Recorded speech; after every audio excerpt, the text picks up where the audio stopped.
Hey, welcome back to the Michael Lofton Show on Reason and Theology. I want to talk about two topics today. The question of papal heresy and what ecumenical councils have said about papal heresy.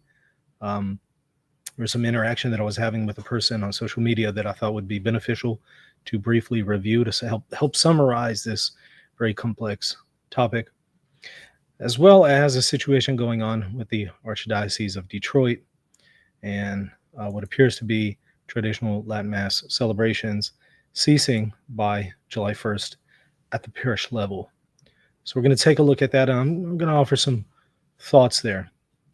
But, I've done a lot of shows on the question of papal heresy. It's a very complex topic. Can the Pope teach heresy? There's going to be a huge debate on what is meant by teach here in his magisterium, as a private theologian outside of magisterial acts, in his non-definitive magisterial acts. There's a lot of questions that are involved there. There's an individual on Twitter who is saying that the Pope cannot teach heresy, and anybody who says that the Pope can teach heresy is wrong. I've talked about this question at length on numerous shows, but perhaps it would be helpful to kind of summarize all of that material into a brief summary today, because there's a lot to consider, and there's no cut and dry answer here, because of a lot of qualifications have to be made, and a lot of information has to be factored in before the answer can even be attempted. So let me kind of show you what's going on here. This gentleman from social media tagged me in a post, and he was speaking about somebody who, he says, claims that the Pope can teach heresy. He says they're wrong for saying that. First of all, you have to ask, what do they mean by teach heresy? Are they talking about in their magisterium, or are they talking about as a private theologian? Either way, and regardless of what your position here is, it's going to be a very complex discussion, because there's a lot to consider. No matter what you mean by heresy, no matter what you mean by teach.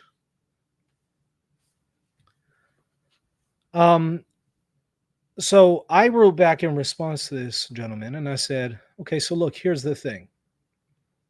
As I've pointed out before, Constantinople II, that's the Fifth Ecumenical Council. 3, that's the Sixth Ecumenical Council. And 4, that's the Eighth Ecumenical Council. These are 3 ecumenical councils, and by the way, this is not exhaustive. And Distinctio 40, Si Papa, from the Decretum, which I think I've done a whole show on just that one, as well as all of these councils, among many other instances, say that the Pope can teach heresy in some cases. Now, again, what do they mean by teach? It's going to be a huge debate on that. When Constantinople III judges Honorius as teaching heresy, and it's not just affirming heresy or acting hypocritical in his behavior, as some have tried to read Leo II, because later on, pretty sure it's Hadrian at Constantinople IV. The Pope at Constantinople IV in the Acts explicitly says teach heresy, that Honorius taught heresy.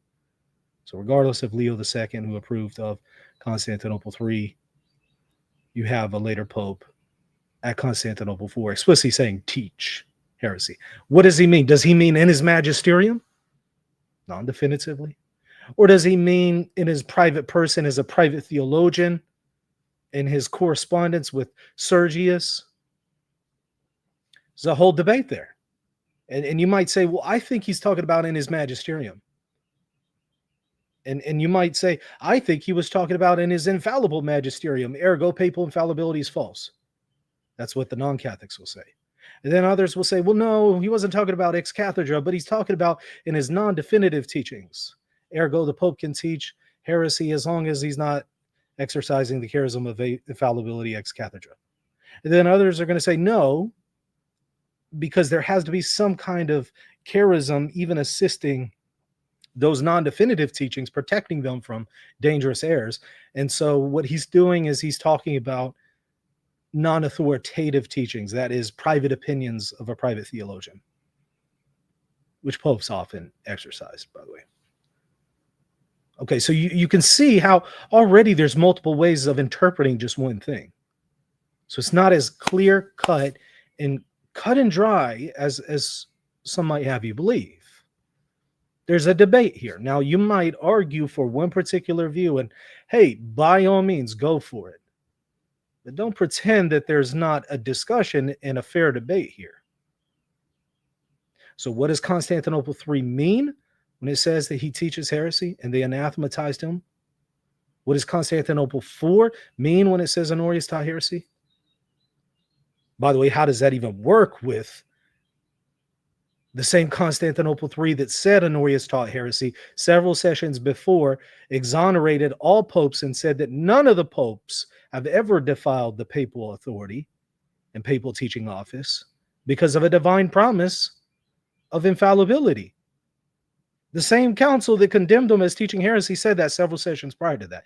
Did they contradict themselves? I've offered a potential way to harmonize that tension within that very council. Maybe that's part of the problem, is that you have to try to harmonize them. That doesn't mean you can't do so. It just means there's another difficulty here.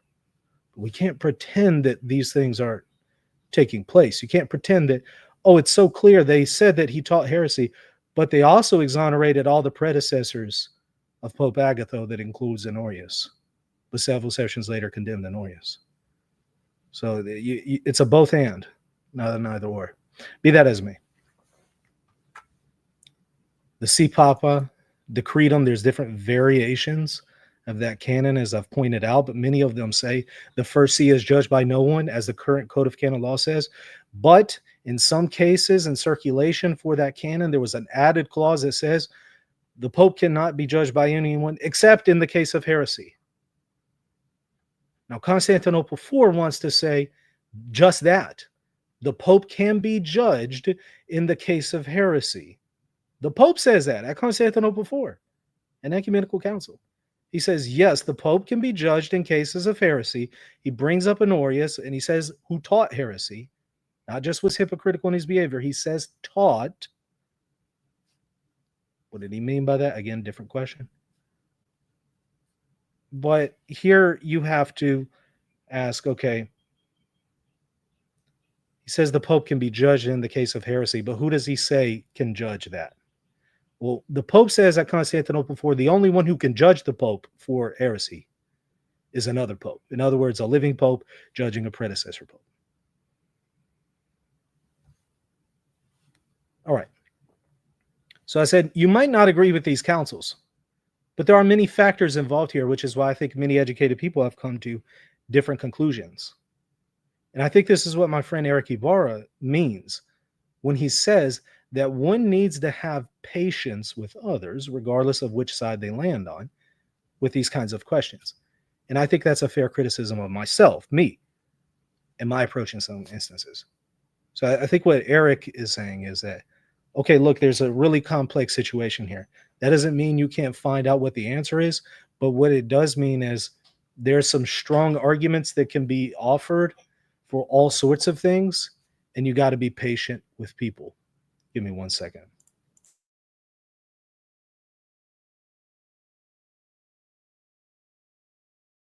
Sorry about that. So before I continue reading that tweet, I think there's some fair criticism. Sometimes I've been pretty rigid. And in fact, I'll talk about that in a stream tomorrow where I talk about Eric and I reconciling in our friendship. So that's going to be tomorrow, 12 p.m. Central. Tune in for that. But no, I think there's a fair criticism. Sometimes we can be very rigid because we're convicted of something. We think it's true. We think it's right. But we haven't always factored in some things. And then somebody else comes along and says, okay, there's some truth to what you're saying, but you need to also balance it out with this. And that's actually what I'm trying to do with this gentleman, because I've made this mistake before and kind of been pretty rigid with some people. And it's a good reminder to say, okay, there's a difference between a doctrine and your conviction of a doctrine versus how you treat a person who holds to that doctrine. There is a distinction. And sometimes we need to be patient with people. It could be us who's wrong, right? It could be them who's wrong. Either way, we need to be patient because some of these things are really complex. So back to what I was showing you there. This gentleman, I said, I look, I don't want to speak for Eric Ibarra or misrepresent him.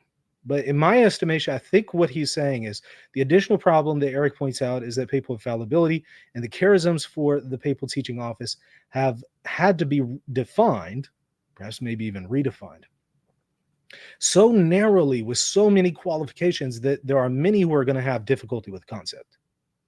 That doesn't mean it's wrong. It just means there's going to be people who have a serious difficulty with it.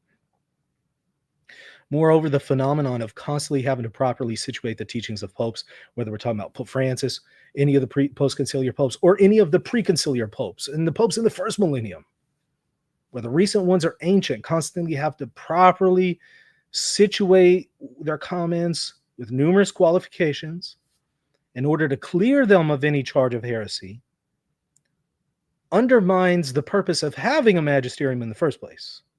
It doesn't defeat the purpose. It doesn't mean that ergo magisterium is false, but it does undermine the purpose in having one.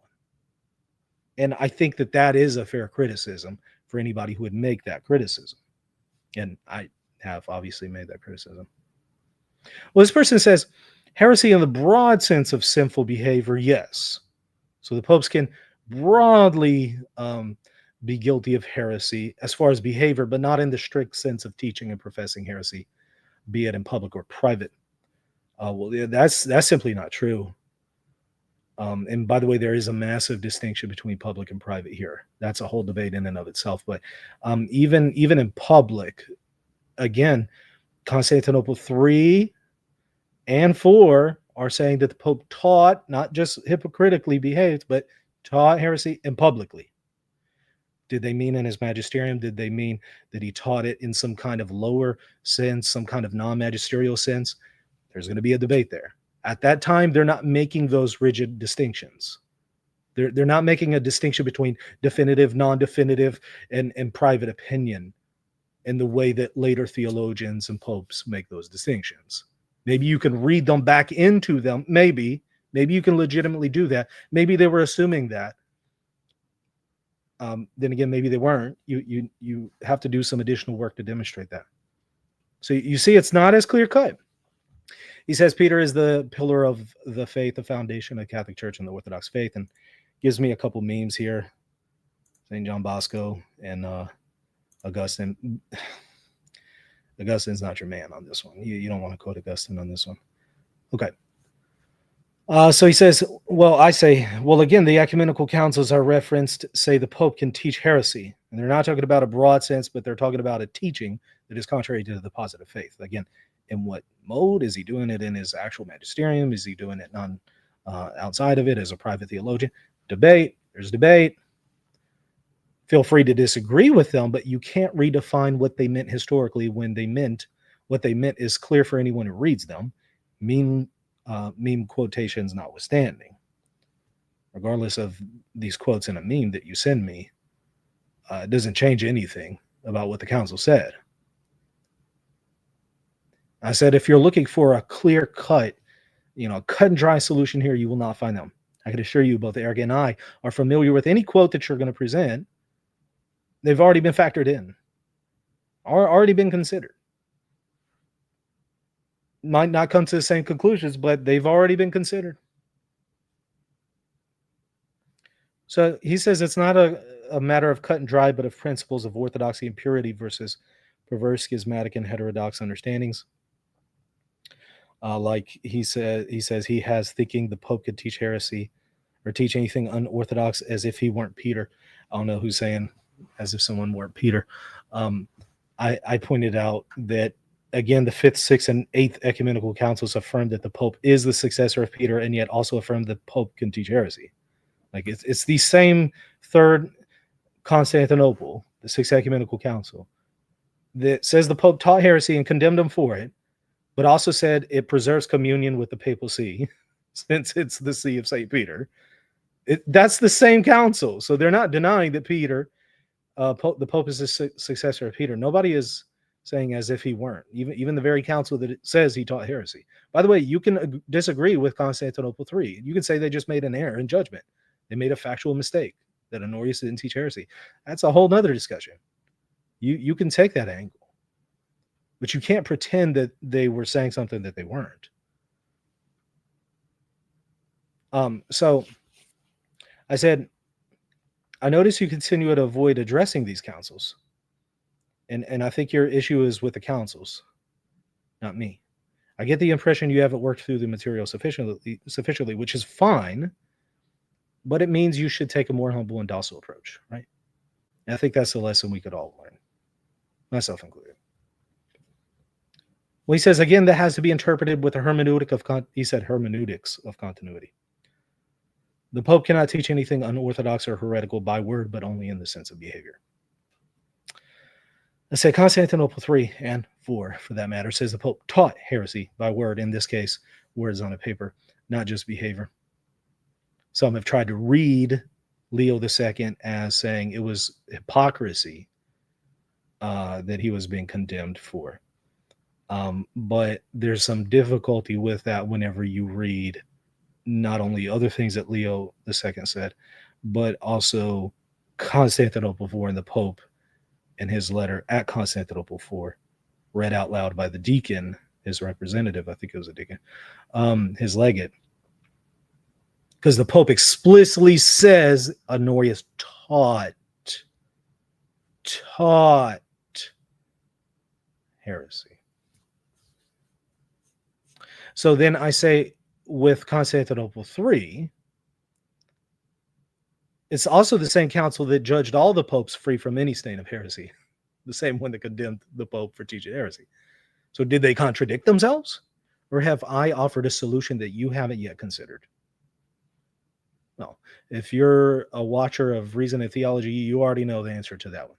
And you know what that solution is that I've offered. Whether or not it is accurate, whether or not it is successful, that's for you to evaluate. But I have offered attempts to try to harmonize Constantinople III without just resorting to the claim that, well, the council just contradicted itself.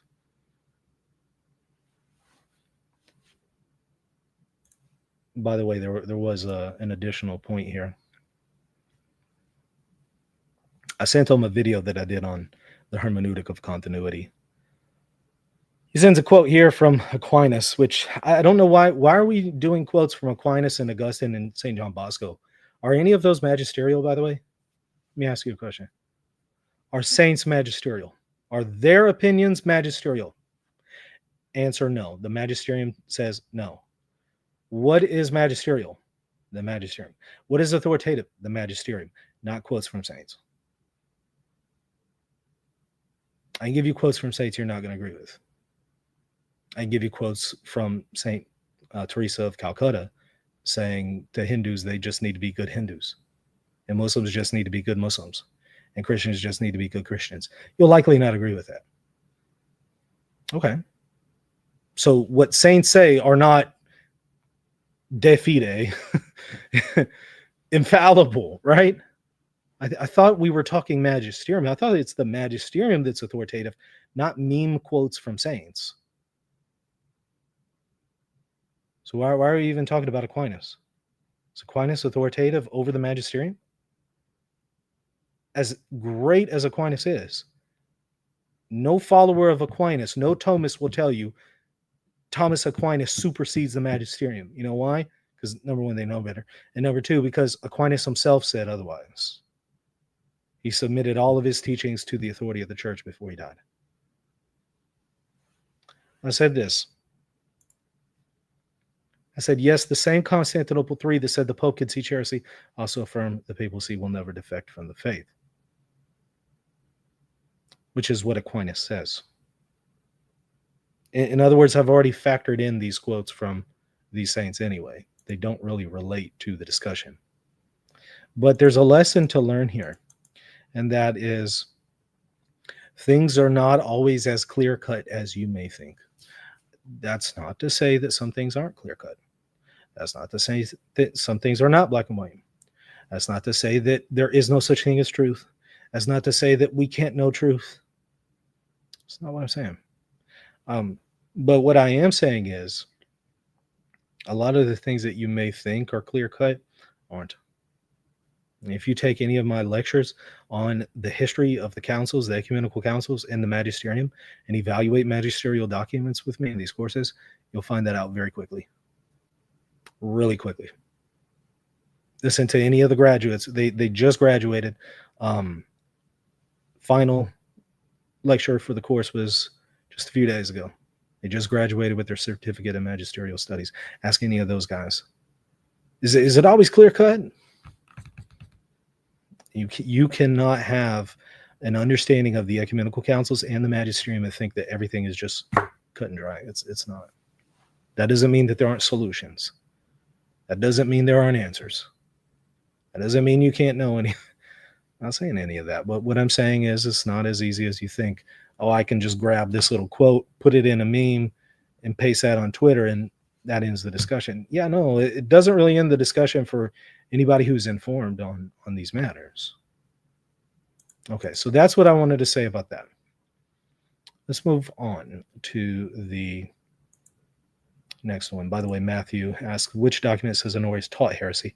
Was it in the Council Acts? Okay, so number one, you'll see Constantinople III saying that Honorius is anathema, and it's in the context of the teaching of heresy. If you want like an explicit quote, you're going to need to go to the Acts of Constantinople IV, which is going to be the 8th Ecumenical Council. I'll get it for you. I know we've gone over it before, but let me get it again. 1 second. It's on the shelf over here.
All right, sorry about that.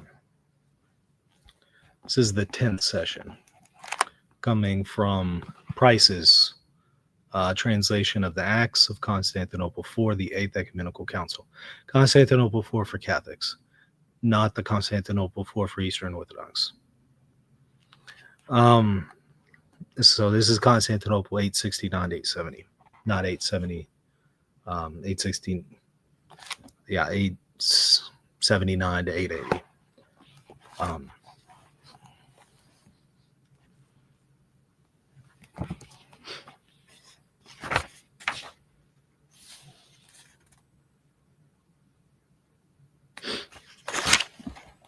Here's just one place among others.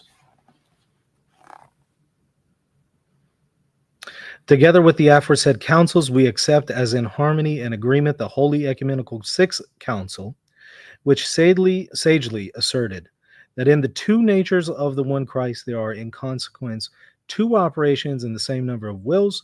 We therefore anathematize Theodore, Bishop of Faran, Sergius, Pyrrhus, Paul and Peter, and impious bishops of the Church of Constantinople, and with them Honorius of Rome, together with Cyrus of Alexandria, Macarius of Antioch, and his disciple Stephen, who, following the doctrine and false opinions of the impious heresiarchs Apollinarius, Eutyches, and Severus, taught,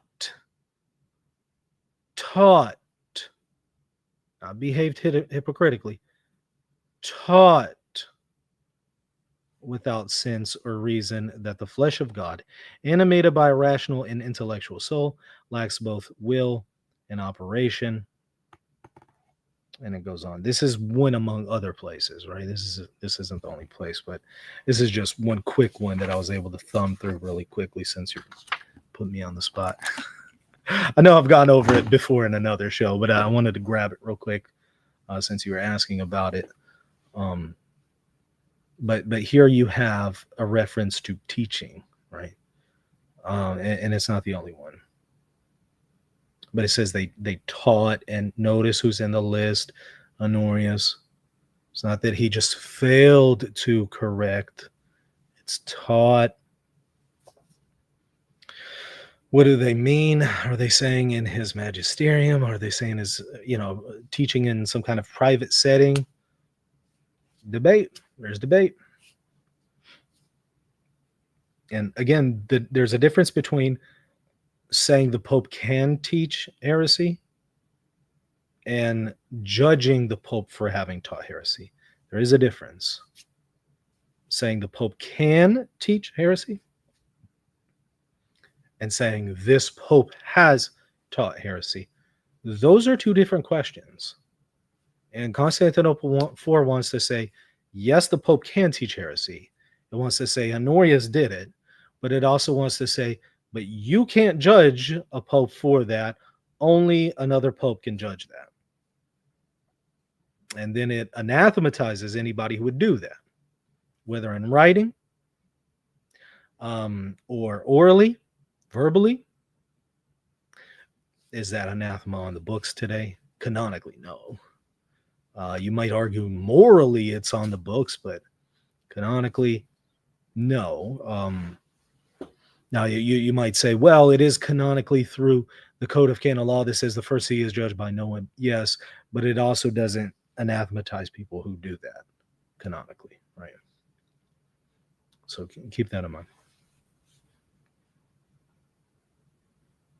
Let me share my screen. We're going to transition here to the other topic of the day.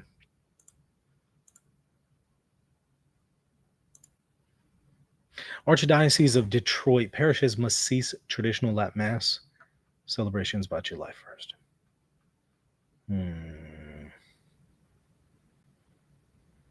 This is the new bishop of Detroit, Pope Francis, on February 11th, 2025, named Bishop Edward Weisenberger of Arizona as the new Archbishop of Detroit.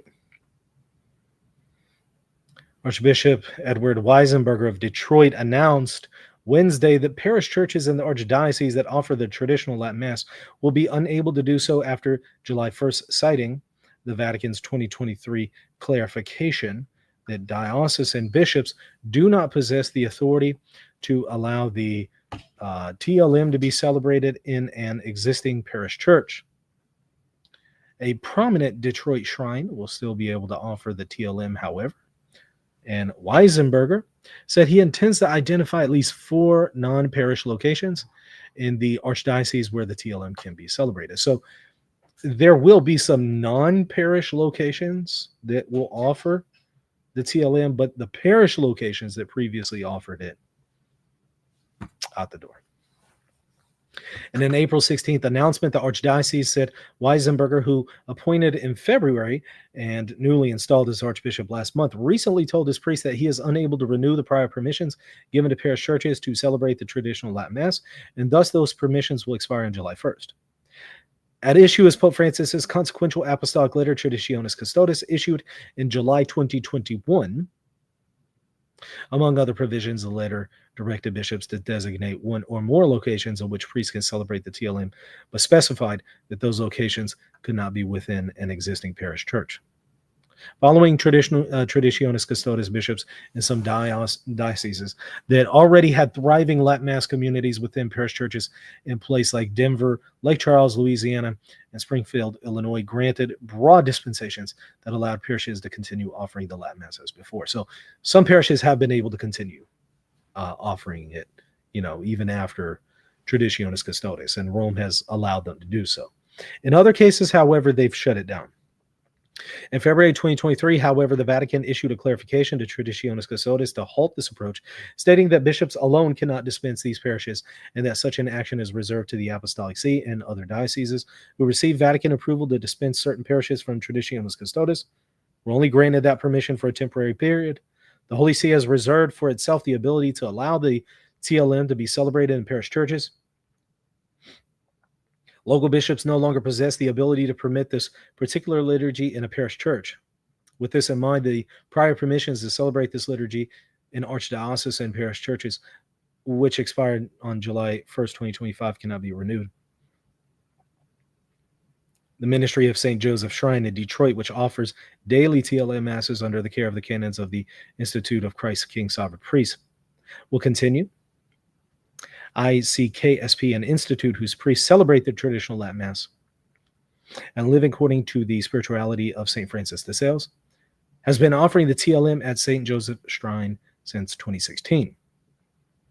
In addition to the exception referenced above, the TLM may be permitted by the local bishop to be celebrated in non-parish settings. It is the Archbishop's intention to identify a non-parish setting where the TLM may be celebrated in each of the archdioceses for regions. So again, they will have it. It will just be outside of the parish settings. Former Detroit Archbishop Alan Vigneron, who led the archdiocese from 2009 until his resignation at the customary age of 75 in February, issued guidelines following Traditionis Custodes, allowing parishes to request permission to continue to offer the TLM within certain limits. Detroit is not the first diocese to have announced an end to the TLM in parish churches as a result of the Vatican's clarification. Got another case in Savannah, Georgia, among other places. Other dioceses, such as Albany, New York, revoked the permission it had previously granted to two parishes.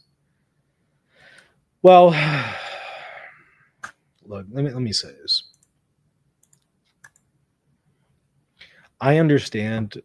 I totally get. I've spoken about on this channel many times some of the reasons why the Second Vatican Council called for liturgical reforms. I understand the reasons.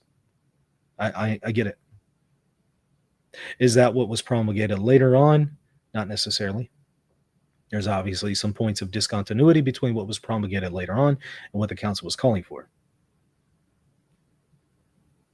What was promulgated later on is done by papal authority, and the Pope has the authority to do so.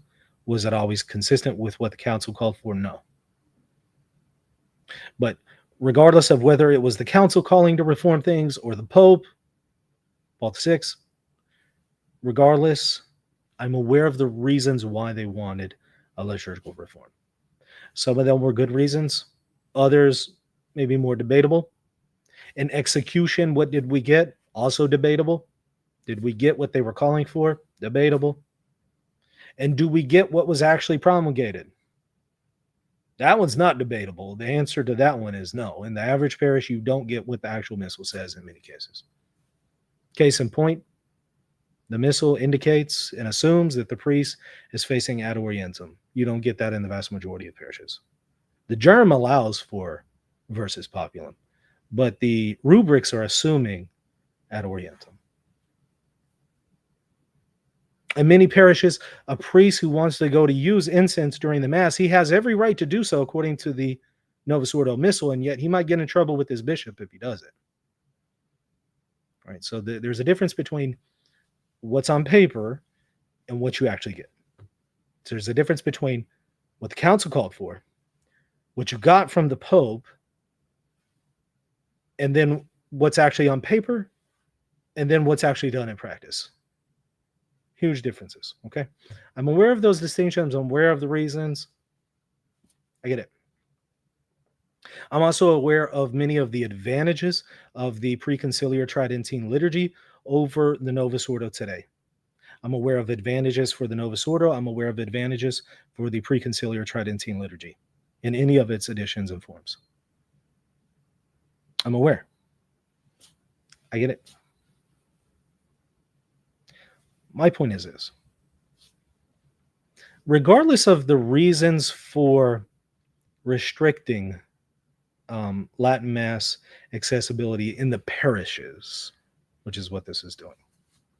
Maybe you have people abusing it. I don't know if that's the case in Detroit. Maybe you have people weaponizing it. People ask, how can you weaponize the liturgy? I've talked about how you can do that many times. It can be done. Putting that aside, whether that is or is not being done,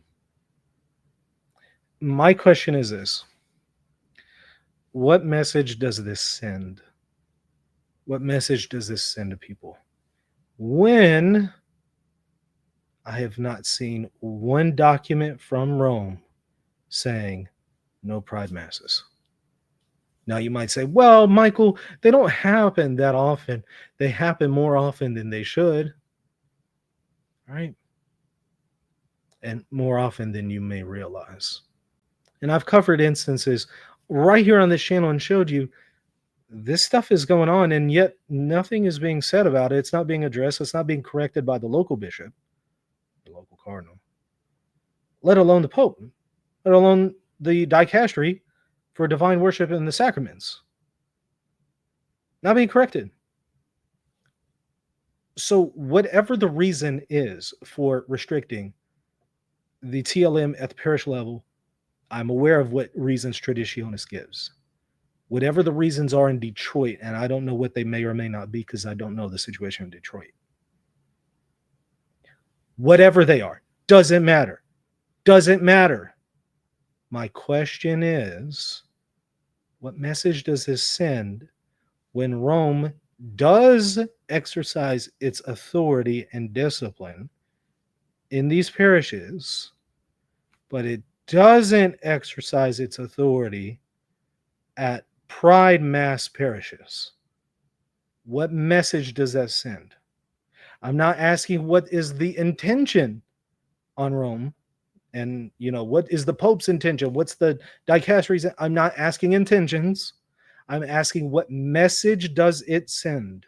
I'm not asking, are there reasons to restrict the Latin Mass? I'm not saying, are there reasons to reform the liturgy? I'm not saying, are there reasons to go back to a more unreformed, a reform of the reform liturgy? Not what I'm saying. What I'm saying is, why discipline these churches? Why restrict it when that's not being done in other circles, and frankly, probably more important areas? I'm sorry. Whatever weaponization you can have at the TLM, and you can have some problems there. I've called that out many times. Whatever problems you have there, they don't amount to the problems that you have whenever you weaponize the liturgy, Novus Ordo or whatever, to turn it into a pride mass.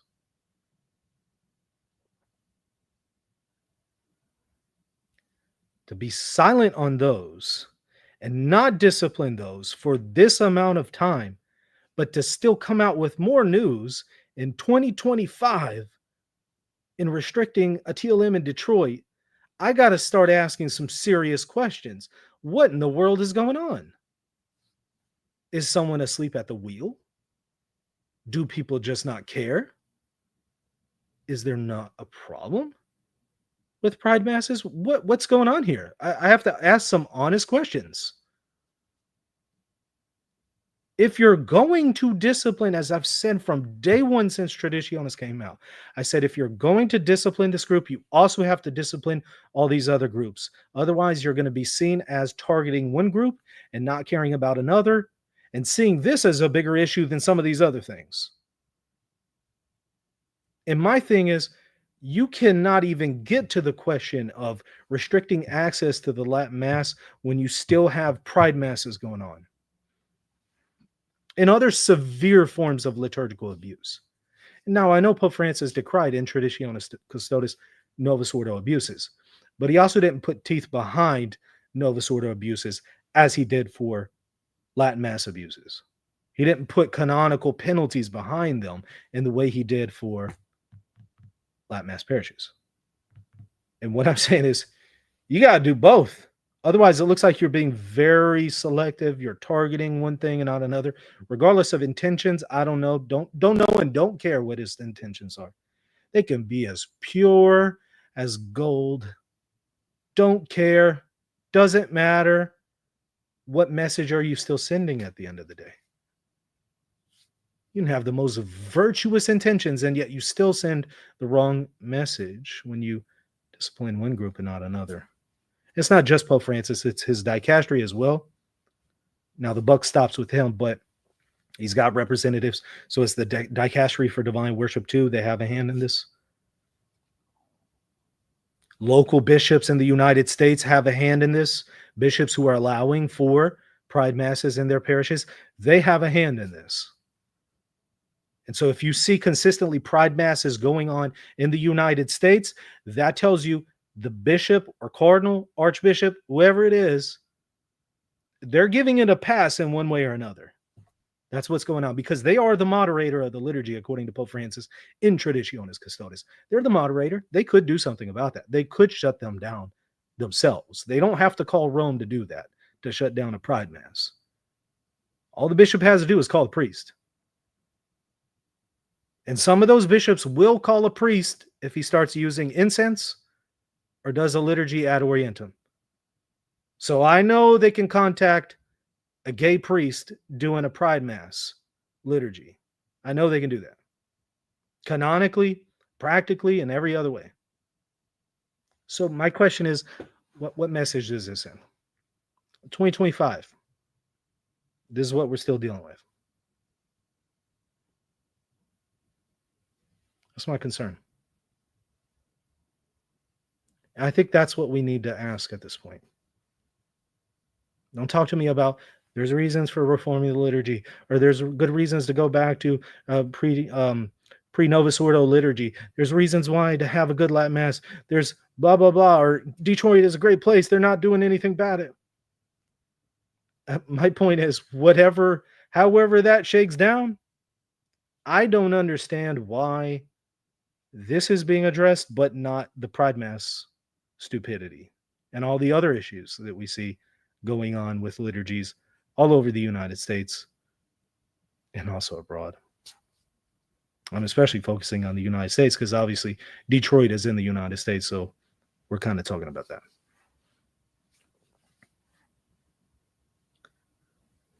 That's a serious concern, and I think we need to really ask that question. I don't think we have to assume intentions or motives. If you want to do so, go ahead. For me, I won't assume intentions and motives, but I'll say, regardless of intentions and motives, this sends the wrong message. This sends the wrong message. And a lot of people are just going to see this and say, see, that's why you can't trust Rome. That's why you can't trust the Vatican. So does this not then give ammunition to people who would take that approach? Well, of course it does. So is this effective leadership? It'd be hard to argue that this is effective leadership, frankly. Those are my thoughts on the matter. You may agree, you may disagree. Either way, that's my thoughts. You're welcome to try to change my mind. Maybe you will, maybe you won't. But hopefully this has been helpful to you. I, again, got a show tomorrow that I'm really excited about, where I'm offering some thoughts about the situation between my friendship with Eric Ibarra being recently restored. So that's going to be tomorrow, 12 p.m. Central. Please tune into that. I think you'll really enjoy the show. Please hit the like button, hit the subscribe button. Check me out, patreon.com/Reason and Theology if you want to support the channel. Really would appreciate your support. You also get access to plenty of exclusive Patreon content and early access content, all that good stuff. All right, we'll see you tomorrow. God bless.